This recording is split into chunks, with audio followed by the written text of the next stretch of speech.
conversando con Raimundo Capchi, internacionalista. Raimundo, ¿por qué razón se debe entender como una agresión a todo un país cuando Estados Unidos dice que hay 7, 8 funcionarios venezolanos, la mayoría de ellos militares y una civil, responsables de violaciones de derechos humanos en nuestro país,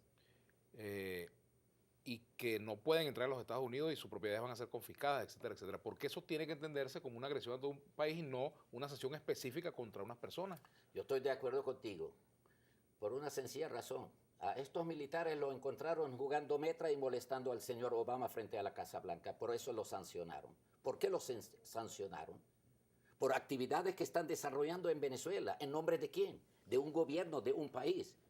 Esto es un eufemismo que no debemos repetir. La agresión es contra Venezuela. Y si sabemos de que en el trasfondo está el petróleo, está el gas, está un gobierno digno, valiente, que asume una posición de gallardía defendiendo su soberanía, la independencia y la libertad del país, entendemos de que estas son maneras de amedrentar, manera de torcerle el brazo a quien no hace lo que ellos mandan a hacer, lo dijo el presidente Obama nada menos, no cualquier funcionario público. Por eso que, mire, yo no entiendo a veces posiciones de Venezuela. Todo este mundo se equivocó, menos unos cuantos en Venezuela que entienden que estas sanciones son contra varias personas, no es contra el país, no es contra todo un pueblo, no es la dignidad del país. Hermano querido, perdóneme, voy a repetir en tu programa cosa que dije en otro programa. La soberanía de Venezuela no es gobierno ni es oposición.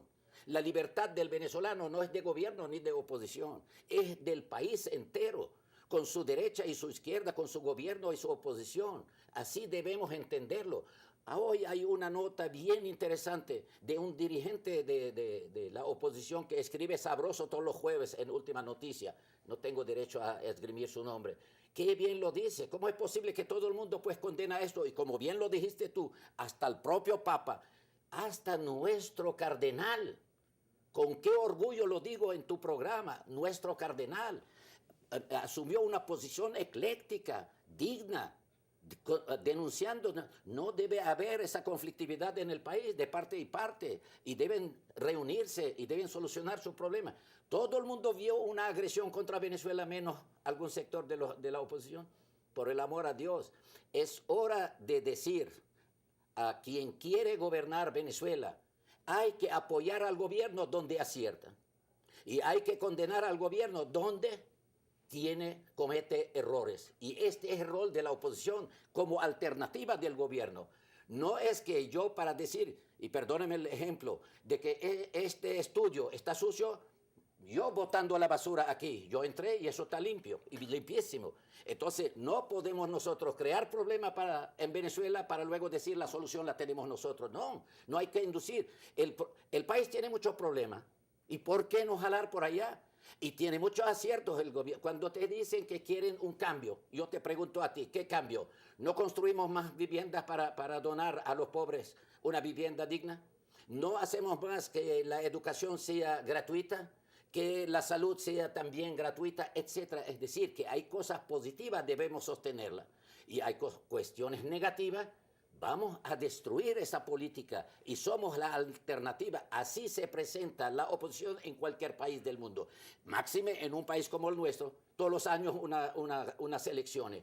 Y ahí está la oportunidad del cambio, está en las urnas de la votación, no en las urnas del cementerio. Así entiendo yo la política y el derecho legítimo que tiene gobierno y oposición, cualquier ciudadano, a ejercer sus derechos nacionales, como mejor le parezca, pero sin hacer daño a los demás. Es un principio de derecho romano que nos vino de hace 2000 años, que tu derecho termina cuando se inicia el derecho ajeno.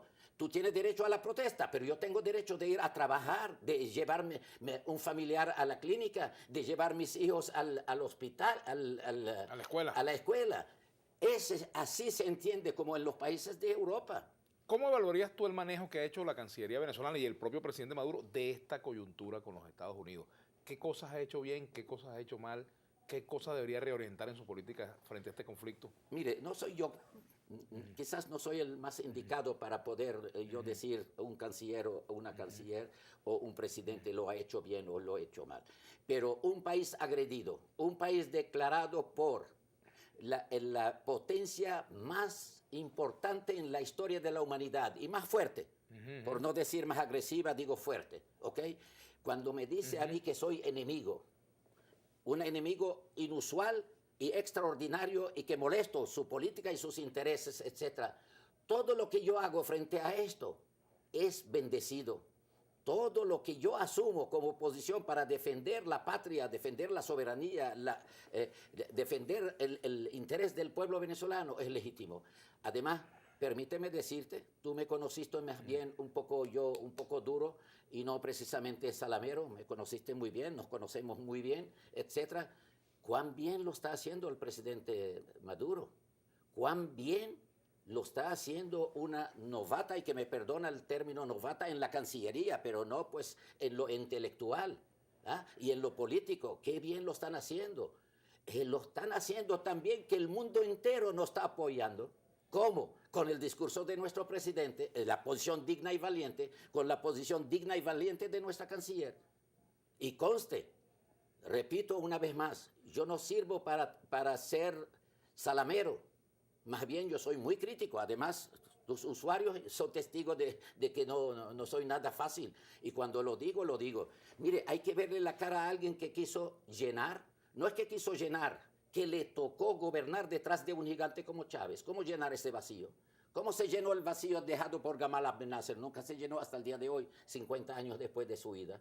Bueno, y lo mismo. Se fue nuestro gigante y le tocó al presidente Maduro momentos muy difíciles, una conspiración, una inducción de una guerra civil en Venezuela, una posibilidad de torcer el brazo a nuestro gobernante. Y el hombre ahí está, firme. Ya lo vimos hace rato, repartiendo carros, producción nacional. La producción no se ha detenido.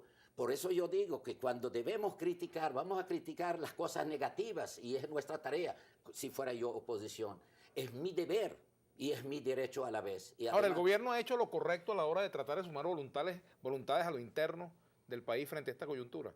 Me refiero al perfil de los documentos que se han intentado aprobar, al trato con la oposición. ¿Por qué no ha habido, por ejemplo, una convocatoria a los factores de oposición a conversar sobre este tema y a buscar una política en común frente a ello? Porque si se trata de defender el país, como tú muy bien lo decías hace un minuto, no es nada más del gobierno o de quienes apoyan al gobierno. Hermano, si los documentos que posee el gobierno, hay elementos de la oposición inmersos en esto.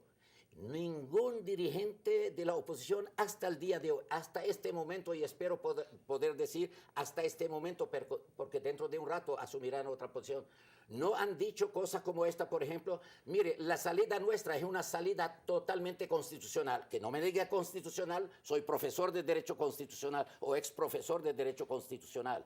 Dicho sea de paso, no soy internacionalista, analista internacional. Entonces, como profesor o ex profesor de Derecho Constitucional, traductor de la Constitución Nacional Venezolana, la mejor constitución del mundo, yo no vi en ningún artículo de que yo obligo al presidente a renunciar y esta es una salida constitucional. La voluntad de alguien... Pero no es toda la oposición, Raimundo. No es por eso, pero es que yo estoy apelando a los que no son violentos, que no quieren salida, pero que no se dejen llevar por esta minoría que quieren una salida violenta. ¿Cómo es una salida, hermano? ¿Cómo es una salida democrática? Si tenemos las elecciones presidenciales el año 2018, ¿cómo salir de... otra cosa más, el señor Obama acaba de perder las elecciones en los Estados Unidos. Elecciones me refiero... Sí, las elecciones parlamentarias. Parlamentarias del Congreso, de ambas cámaras. Alguien le dijo, mire, tú perdiste las elecciones, vete para la casa. Eso no está en la Constitución americana. Tampoco está en nuestra Constitución que yo voy a obtener 150 de 165 diputados y le digo, vete al presidente. No está. En la Constitución no está que tenemos que hacer la pausa, pero la tenemos que hacer. Tenemos que hacerla. Ya venimos con Raimundo Capchi.